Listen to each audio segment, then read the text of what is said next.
নজর রাখবো পরবর্তী খবরে। গিরিশ পার্কে আত্মীয়ের পরিত্যক্ত বাড়িতে পাইলটের প্রশিক্ষণরত যুবকের ঝুলন্ত দেহ উদ্ধার হয়েছে। দক্ষিণ আফ্রিকা থেকে পাইলট ট্রেনিং সেরে ফেরার পরে এই ঘটনা।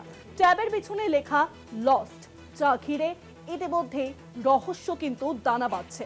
দেহ উদ্ধার করে ইতিমধ্যেই ময়না তদন্তের জন্য পাঠানো হয়েছে। ঘটনার তদন্ত শুরু করেছে পুলিশ। এই পুরো ঘটনার তদন্ত শুরু করেছে পুলিশ। প্রশিক্ষণরত পাইলটের এবার দেহ উদ্ধার হয়েছে পরিত্যক্ত একটি বাড়ি থেকে, এবং গিরিশ পার্কের একটি পরিত্যক্ত বাড়ি থেকে এই দেহ উদ্ধার।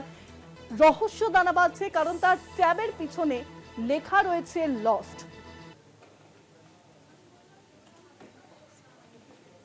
আর এই লেখা ঘিরেই কিন্তু একাধিক প্রশ্ন উঠছে। এমনকি পরিবারের তরফে দাবি করা হয়েছে যে সেই ট্যাবটি লক করা থাকে, কিন্তু এই লেখার পর ট্যাব কিন্তু লক করা নেই। একাধিক অভিযোগ সামনে আসছে। পুরো ঘটনার তদন্তে নেমেছে পুলিশ। দেহ ইতিমধ্যেই ময়না তদন্তের জন্য পাঠানো হয়েছে।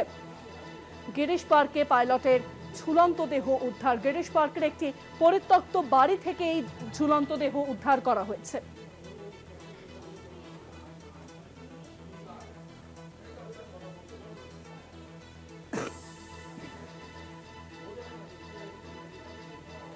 ইতিমধ্যেই সেই প্রশিক্ষণরত পাইলটের দেহ উদ্ধার করে ময়না তদন্তের জন্য পাঠানো হয়েছে। তার ট্যাবের পিছনে একটি সাদা কাগজে লেখা ছিল লস্ট, আর যা ঘিরেই কিন্তু রহস্য দানা বাঁধছে। পুরো ঘটনার তদন্তে নেমেছে ইতিমধ্যেই কিন্তু পুলিশ।